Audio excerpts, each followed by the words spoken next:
Betul. Kalau itu dirubah, maka sebetulnya Jepang yang menang. Harusnya. Kalau dia dirubah belakangan, maka artinya ini adalah kamuflase.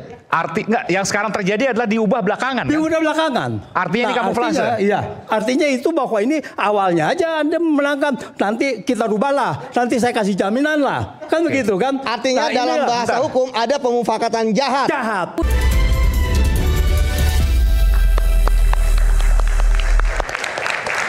Bali di Rakyat Bersuara. Saya sekarang memberikan kesempatan pada Bung Antoni Budiawan yang sudah memberikan data-data dan akan ditampilkan di layar. Silakan Bung Antoni. Terima kasih Bung Aiman. Pertama adalah saya mau meluruskan bahwa kata-kata B2B biar tidak menjadi satu pertanyaan. Lalu saya bilang bahwa awalnya proyek ini tidak dijaminkan oleh APBN. Biar semuanya bisa terima. Sama kan? Tidak dijamin oleh APBN. Yang kedua, kereta cepat Wus ini sudah bermasalah apa belum? Sekarang? Ya. Enggak. Sudah bermasalah. Masalah di mana? Karena apa? Kalau dia tidak bermasalah, maka ini bisa dibiayai oleh KCIC. Oh, secara keuangan maksudnya? Secara keuangan atau apapun. Kalau operasional kan enggak? Ya tentu saja. Kan kita bermasalah, ini kan masalah finansial. Ya, nah, jadi di sini secara finansial kita sudah bermasalah. Bisa tampilkan nggak ya? Oke, silakan. Itu. Nah, di sini saya menampilkan data. Ini kayak kuliah lagi nih. Nah, kita ngelihat yang pertama, initial. Boleh maju sini, ya. Antoni. Yang mana Pak Tony? Kita yang pertama ada initial. Initial adalah Jepang menawarkan 6,2 miliar US dollar. Kemudian China menawarkan 5,5 miliar dolar. Lebih murah. Lebih murah. Lalu 6,2 versus 5,5 miliar. Nah, di situ katanya dipilih. Tapi kita lihat pembiayaan adalah 75%. Dua-duanya mengatakan 75%. Ya, dengan bunga per tahun 0,1% dan China 20%. Jadi kalau 2%. Ya, 2,02%. Ya. Sementara Jepang 0,1. 0,1. Jadi 20 kali lipat. Iya. Kalau kita bicara 20 China kali lipat, lebih mahal. Kita bingung kan? China lebih mahal. Artinya dalam US dollar 4,65 juta US dollar setahun. China 20 kali lipat yaitu 82,5 juta US dollar. Bunga dalam 10 tahun 46 juta untuk Jepang dan 825 juta untuk China. Komponen biaya bunga yang sangat besar ini karena dia 75% pembiayaan harusnya dihitung sebagai biaya proyek. Dimanapun dalam evaluasi proyek itu harus diikuti. Karena bunganya harus dibayar. Karena bunga harus dibayar. Jadi, dan kita fix bunga dibayar 10 tahun tetap. Karena kita grace period tidak bayar cicilan. Jadi mudah sekali untuk dihitung. Ya. Jadi kalau kita bilang biaya proyek plus bunga 10 tahun. Selama 10 tahun. Maka Jepang lebih murah. Biayanya cuma 6,246,5. Sementara China 6,325 miliar dolar. Jadi kalau dihitung 10 tahun Jepang lebih murah. Semua biaya kita hitung, ini Jepang lebih murah. Ini kan hitung-hitungan sederhana banget. Sangat sederhana, tetapi masalahnya mereka juga tahu. Tapi masalahnya mereka ini, siapa? Mereka yang mengevaluasi proyek. Yang menentukan proyek waktu itu. Yang tadi disebutkan Bu Rini Sumarno, lalu Pak Luhut gitu ya. Mungkin dia ada timnya, ada task force-nya dan sebagainya gitu kan. Mereka sudah tahu. Nah, disinilah bahwa terjadi asymmetry information. Yang di sini kita tidak diungkapkan. Ini kan kalau ada hitung-hitungan seperti ini nggak perlu ada yang ditutup-tutupi. Ini kan terbuka semua. Bunganya sekian, pokoknya sekian, 10 tahun hasilnya sekian. Nah, sederhana banget. Sebentar, saya masuk dulu. Betul. Nggak, artinya begini, kalau seandainya dipikir antara Cina dan Indonesia yang kemudian saling menutupi, nggak juga, karena dua-duanya terbuka. Yang ada adalah, jadi kalau menurut saya koreksi kalau saya salah, Bung Antoni.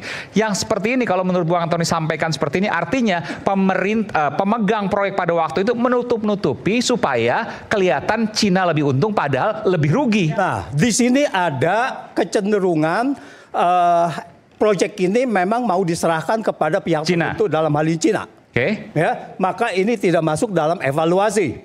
Ya, nah kalau kita lihat bunga per tahun di Jepang itu untuk Jepang cuma 75,8 miliar dan di China itu dengan 1,34 triliun. Nah ini yang membuat kita tidak bisa beroperasi. Ini masalahnya. Ya, kalau bunga 10 tahun 757 miliar, di sini 13,447. 1.344. 13.000, ya yang 10 tahun. 1.000, iya. Kalau 10 tahun. Oh, oke. 757 dibanding dengan 13.000. Ya. Oke. Terus asimetri kedua adalah bahwa dari mana bahwa 5, sebentar. Kalau ini harusnya adalah Jepang yang menang. Oke, saya panggilkan dulu sebentar. Penyidik KPK 2012-2021. Silakan, Bung Yudi. Saya ajak sini sampai akhir. Nah, gini, kita langsung bukan menyidik ya, kita langsung melakukan pra penyelidikan di sini. Expose gelar perkara. Expose, oke. Expose di Rakyat Bersuara. Anda melihat ini simpel, sederhana banget ya. Ketika bicara 10 tahun, maka kos biaya yang dihasilkan oleh Jepang itu 6.246 sekian miliar. 6 miliar dolar, 6,2 miliar dolar. Sementara dengan China 6,3 miliar dolar. Ya. Ini kan hitungan sederhana. Jadi ini kan indikasi korupsi nggak? Yang namanya kan nggak, pertanyaan saya sederhana, indikasi korupsi nggak? Ini masih harus ditelusuri. Ya. Tetapi ya, kebijakan untuk mengubah dari Jepang ke Cina kan tentu harus ditelusuri. Mengapa? Enggak, tapi ini kan hitungan sederhana. Ya. Secara finansial. Secara finansial. Mana yang lebih menguntungkan, mana yang merugikan? Betul. Tetapi kan tadi saya katakan bahwa hitungan matematika ini, ya kan? Tadi saya katakan bahwa ini kan hitungan matematika. Ya.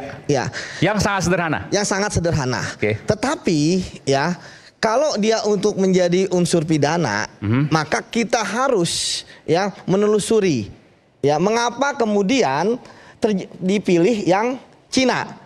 Karena ini benar bagi saya sangat menarik ya. Saya sudah menangani kasus korupsi. Nggak bisa hanya Jepang lebih murah tapi dipilih Cina, maka korupsi nggak bisa. Mereka pasti punya alasan, Pak. Sebentar kan gini. Pasti mereka punya alasan kenapa memilih Cina, mengapa memilih Jepang, walaupun secara kasat mata ada merugikan 100 ini. Saya kasih alasannya, Pak Yudi. Alasannya mereka apa? Alasannya karena Jepang minta jaminan. China tidak minta jaminan dari APBN. Saya menambahkan itu. Jadi pada waktu itu saya menambahkan dari Pak Antoni. Singkat. Jadi pada waktu itu yang saya dapat informasi adalah persis apa yang disampaikan Pak Prop, yang disodorkan adalah Cina itu B2B dan tidak ada jaminan pemerintah. Itu dia. Itulah yang menjadi daya tarik dari Cina. Yang akhirnya berubah. Yang akhirnya itu nantinya kan tadi kan ada faktor lain ya. Ada faktor lain. Tetapi tadi saya sepakat sebenarnya. Tidak melibatkan pemerintah pada tahap awal di Cina. Yang dijanjikannya di awal ya. Baik. Jadi gini Pak, saya juga sepakat gini. Ini kan bank ya. Ini yang saya juga sangat menarik ya menelusuri ini. Bank itu ya, dia mau alasan apapun pasti dia ingin pertama kembali modalnya. Ya. Kemudian yang kedua berikut bunganya. Nah, ketika kemudian kereta api cepat ini kemudian rugi, ya kan dia pasti udah bisa ngelihat rugi operasional. Ketika rugi operasional, ya jangankan dia membayar bunga dan pokoknya, dia membayar operasional aja dia rugi. 4 triliun per tahun. Betul. Nah, sekarang bagi saya Pak, ini kan adalah satu bagian utuh. Sama kayak tadi yang disampaikan oleh Pak Said Dudu, pertanyaan-pertanyaan dan sebagainya. Termasuk tadi Abang mengatakan audit seperti apa yang kita lakukan ketika kondisinya saat ini semua fine-fine aja sampai ketika Pak Purbaya dan kemudian direktur ya KAI menyampaikan di DPR dan Pak Purbaya mengatakan tidak mau. Dan itu blessing, kenapa? Karena semua jadi terbuka. Kemudian kita bisa melihat bahwa dengan Jepang justru lebih murah ketimbang dengan Cina. Dan kalau itu Pak Purbaya tidak mengatakan seperti itu, maka tidak akan pernah terbuka sampai kapanpun data ini. Karena dalam korupsi, betul karena gini, dalam kasus korupsi ya, kalau tidak ada apa-apa, tidak apa-apa. Tapi kalau ada apa-apa, nah sekarang kan ini adalah pemantiknya. Tentu kita harus fair. Saya sepakat tadi ada asas praduga tidak bersalah. Tetapi ketika tadi yang saya katakan bahwa ada optimisme 61.000 penumpang yang ternyata berbanding terbalik dengan kondisi sekarang. Pertama yang harus dibuka itu bukanlah terkait dengan atasnya gitu ya, tetapi terkait dengan bawahnya. Mungkin dilanjutkan dulu supaya ini pertanyaan-pertanyaan tadi itu sebetulnya kalau saya selesaikan kalau saya selesaikan tadi terjawab. Karena saya belum selesaikan maka seolah-olah ada pertanyaan. Nah sekarang kita lihat ini penawaran Jepang lebih menarik, tetapi ada alasannya adalah Jepang memberikan mewajibkan ada jaminan APBN ya pemerintah, dan China tidak. Maka China diberikan konsesi ini. Artinya apa? Artinya tidak ada jaminan dari pemerintah key faktor untuk Menerima Cina. memenangkan Cina. Oke. Artinya itu tidak boleh dirubah. Ya. Kalau itu dirubah, maka sebetulnya Jepang yang menang. Harusnya. Kalau dia dirubah belakangan, Ya. maka artinya ini adalah kamuflase. Yang sekarang terjadi adalah diubah belakangan. Kan? Diubah belakangan. Artinya ini kamuflase. Artinya itu bahwa ini awalnya aja Anda memenangkan, nanti kita rubahlah, nanti saya kasih jaminan lah, kan begitu kan? Artinya dalam bahasa hukum ada pemufakatan jahat. Tidak Itu pada dia. saat descendia solen, Iya. tetapi kemudian temponya Exactly. berikutnya. Dalam perjalanannya Itu dia. ada perubahan. Itu dia. Nah, tetapi memang harus ada whistleblower Pak terkait dengan ini. Sebentar. Itu Ya dia kan? kita itu lakukan. Betul. Sebentar. Kalau seperti itu, apakah indikasi korupsi? Ya, makanya harus ada whistleblower. Enggak, tadi Anda katakan pemufakatan jahat, ada indikasi kalau korupsi. pemufakatan jelas ya. Jadi Anda katakan bahwa ada indikasi di WUS ini indikasi korupsi. Kalau indikasi pasti ada. Ada korupsi. Nah, cuman Oke, kita permasalahannya- kembali saat lagi, tetap bersama kami di Rakyat Bersuara. Nanti kita akan lanjutkan.